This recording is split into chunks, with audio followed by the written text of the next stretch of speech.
देखो, जो operation theatre में डॉक्टर होते हैं ना, वो नमाजों का टाइम देख के जाया करें। यानी पहले से टाइम नोट कर लें कि भाई ये ज़ोहर का वक्त कितने बजे शुरू हो रहा है, इतने बजे ख़त्म हो रहा है।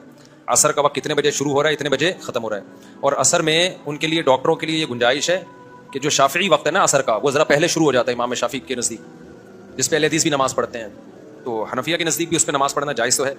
तो उस टाइम को असर का वक्त दाखिल हो जाता है। तो बहुत लंबा वक्त होता है फिर असर का। इतना लंबा ऑपरेशन मेरा ख्याल है नहीं होता कि वो इतना मरीज को आप कैसे खोल के लेटाएंगे इतनी देर तक।